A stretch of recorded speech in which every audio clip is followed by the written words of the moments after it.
And there it is. Yep, that is the 2022 Triumph Tiger 900 Rally Pro, and it could be yours with the starting price, with a drum roll please, in 2022 US dollars 17,100 for this package. Let's talk about it a little bit more and take a deeper dive before we take it for a ride. Okay, so this puppy is powered by an 888cc triple, very popular motor with Triumph. And this will pump out about 94 horsepower at 8,750 RPM. And that's, I'm sure, at the crank. As far as the torque, about 64 foot-pounds of torque, and that's at 7,250 RPM. It has a 3-to-1 header on it, so let's keep looking around.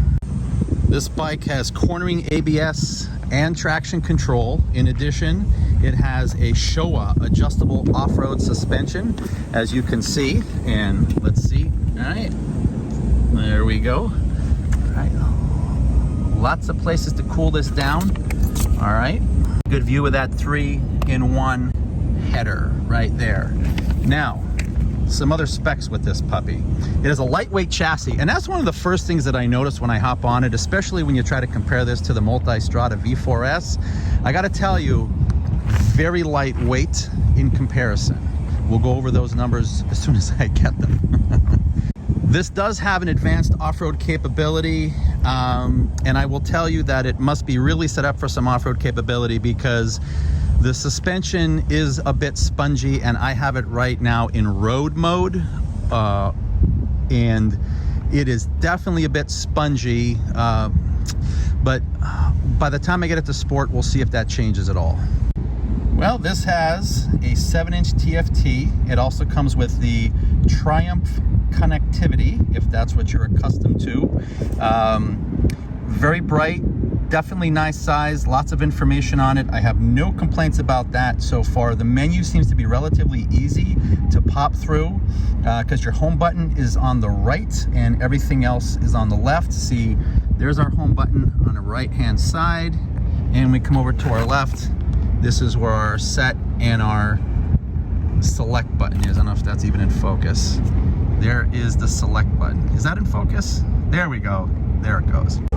As a bonus, because this is a top-of-the-line package with the Rally Pro, it comes with both an up and down quick shifter, which is always nice. I'll tell you, once you get used to those quick shifters, you really don't want to go back. Makes you quite lazy.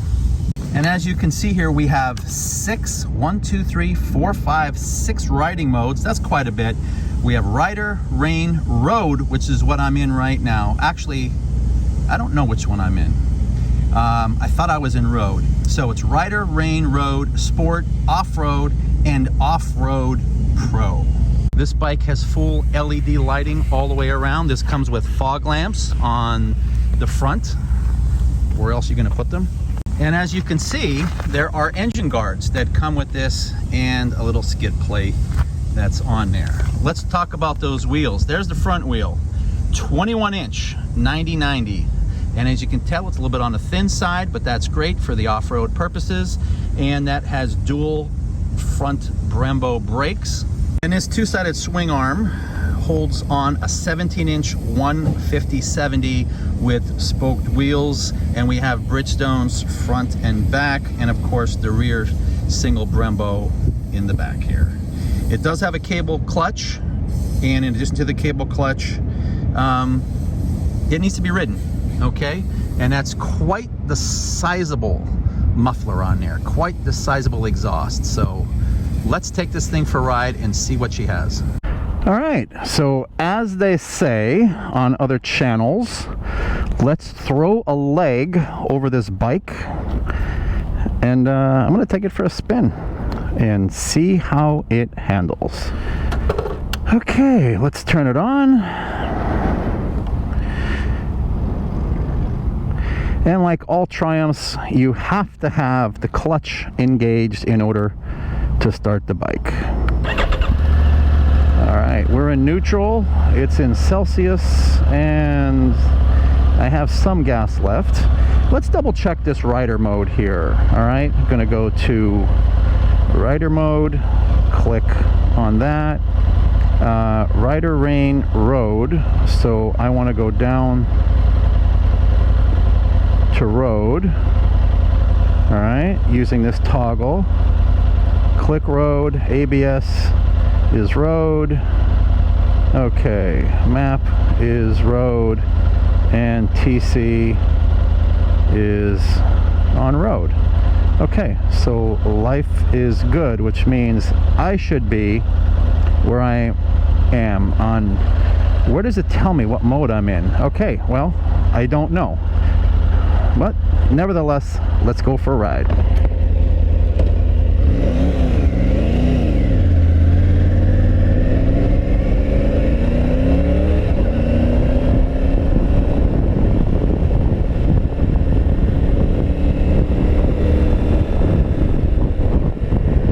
So this is definitely a very lightweight bike. I'm not going to say it feels as nimble as the Multistrada, but it's relatively close. I think that 21-inch wheel up front may take away, but this is certainly, I think, more adventure than road, in my opinion. I know it has a sport setting on it, a sport mode, but I'm not convinced that this is the type of bike. Now, the seat height, it seems like it's a little bit higher than the Multistrada V4S, okay? And let's stay on the side of this guy here in case he starts backing up. I'm leery. Ever since I got nailed, it's like I'm staring at the wheels in front of me to make sure that they're not going to accidentally start backing up for some reason, okay? And this time, since I'm at an intersection, I'm going to stay even further over. If I ever get out of here, if I ever get out of this place. Who sang that? If I ever get out of here, or if I ever get out of this place? Are those even the words? All right. Let's go this way. Follow that truck.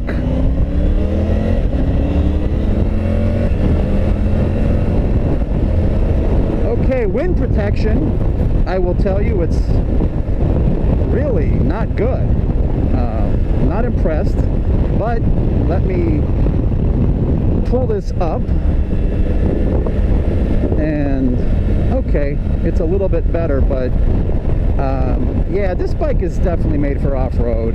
It is really very spongy, like extremely spongy, and that's in road mode. But I want to see what road mode does. Rider mode, from what I understand, is very specific to the individual to set it. In other words, it would be your default when you put it in rider mode with all the settings that you choose. Now, every single one of the modes you can adjust and change the settings in there, but they have the rider mode kind of for what it's worth, to be more of your personal mode. They should just call it personal mode, because once you can set it and forget it and leave it in the rider mode. So again, I have it in road mode because I think that's the middle of everything. And boy, the wind is just brutal on this bike. I have to admit, the wind is quite brutal, and I'm having trouble with these mirrors. Not liking what I'm seeing there. Okie dokie. It's a fun bike.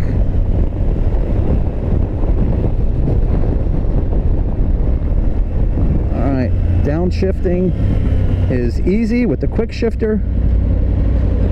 And as usual with every bike that has a quick shifter, good luck trying to find neutral.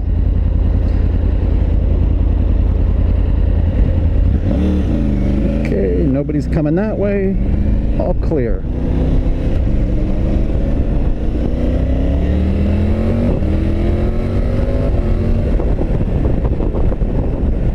Seems to have a little bit of get up and go. obviously no comparison to a Multistrada V4S or probably the Pikes Peak when that thing comes out. And but it's good. I think this would be a great commuting bike, especially if you have to go down gravel roads or may have to cut through some fields or something like this. I think this is an absolute great bike for that. Now, see that rear tire pressure check manual? That was on when I got on the bike the first time. We took it into the service bay. They put the required tire pressure in, and it still says that. So I don't know what's going on with that. So I'm going to ride with it like that. So if someone's going to point that out right there, yeah, we've already addressed that. So either there's a sensor issue or they put the wrong tire pressure in. I'm going to go with probably a sensor issue.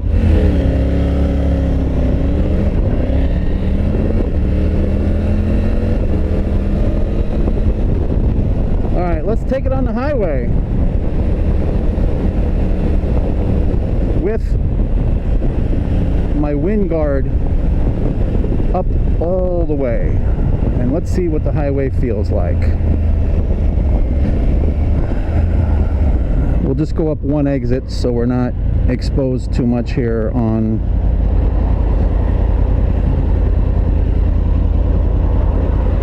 .95.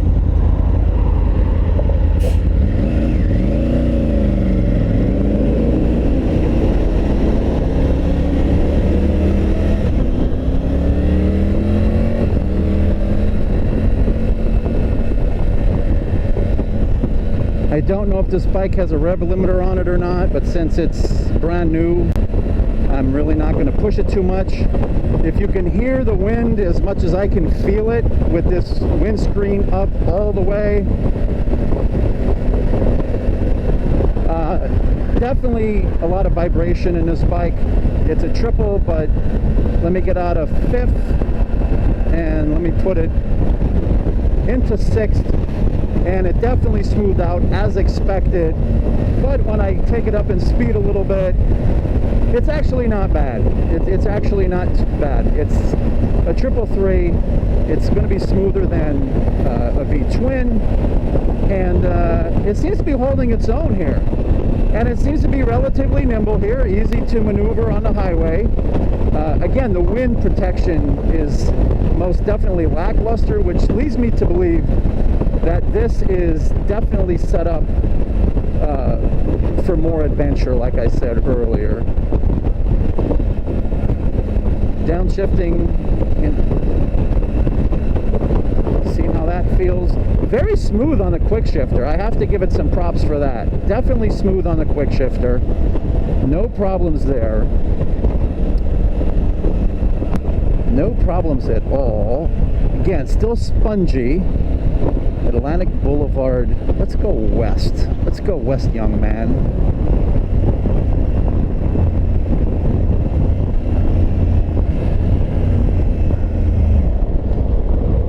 All right.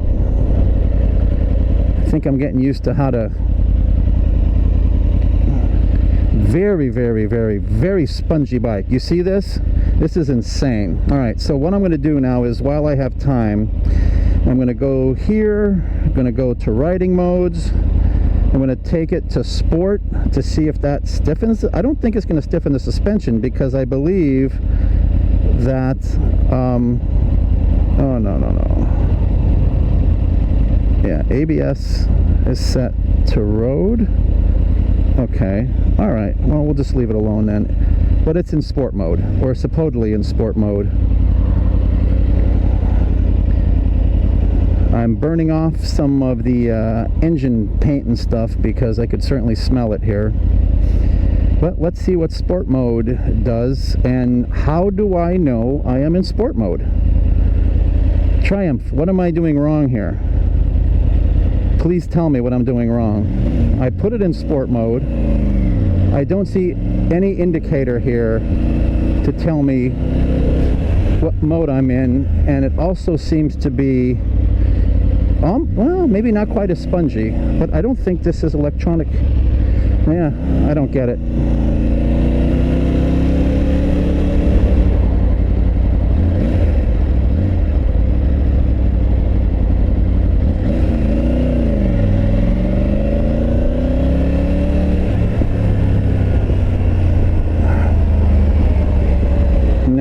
still spongy. It's a very spongy bike.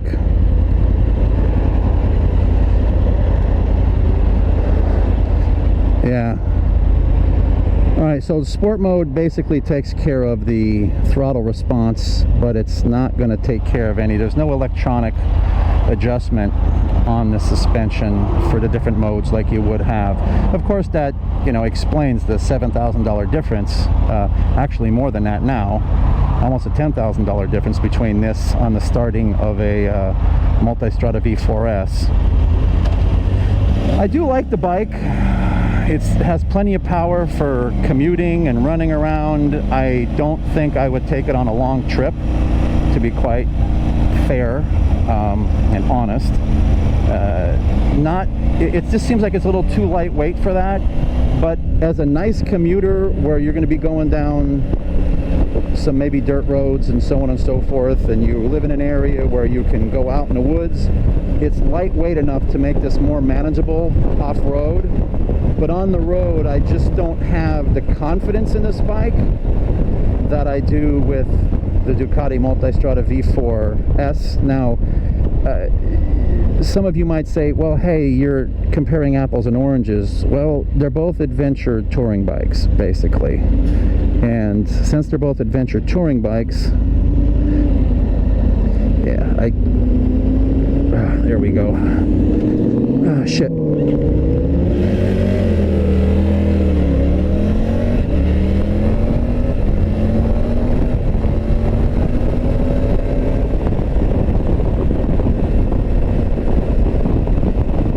Anyway, since they're both adventure touring bikes, if you can hear the noise, it's just, I don't know.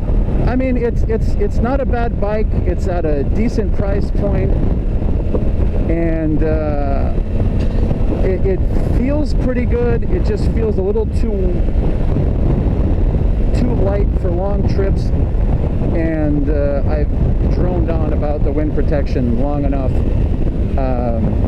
I don't think you want to hear it again. So yeah, this is going to be a quick review because this bike, I'm not a big fan of it. Now, if I lived like in an area where I used to live in Pennsylvania and I wanted a nice little commuter that I can just take out the woods, this would definitely be the bike for that. But if you have long hauls where you're going to be on the highway, you're going to get the crap beat out of you by the wind. I can tell you that, because this leaves some to be desired as far as wind protection. But to keep repeating myself, I don't think that's what this bike was really built for. It's a well-priced commuting adventure bike. I would take the touring out of it. It seems relatively comfortable, not as comfortable as what I'm used to, but it is comfortable nonetheless.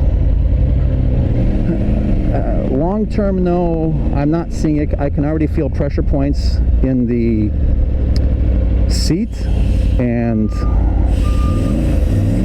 not convinced that this is going to feel good on longer trips. Certainly more comfortable than like a cruiser that you feel every bump in and you're glued to the seat, but probably a little more comfortable than that. But I've been on more comfortable bikes for sure. As far as the handlebars are set up, I do feel like I'm a little forward with this one. It just seems like the position isn't great.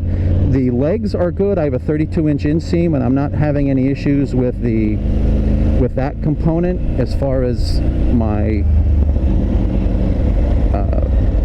foot position and how my knees are and what I have.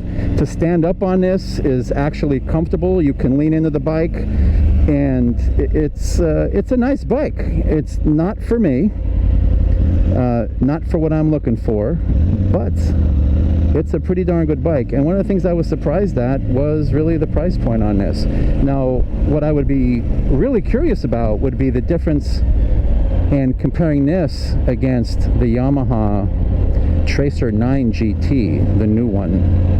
And I think that might be a great comparison, and maybe if I can get my hands on one of them, we can do a little bit of the comparison. Oh, I did make it into neutral. Anyway, I think that's it for this. I'm gonna get off the bike, hand this back in, and I'm gonna call it a day as far as this bike is concerned. This is Rainbow. Like and subscribe. Have yourself a great day. Bye-bye.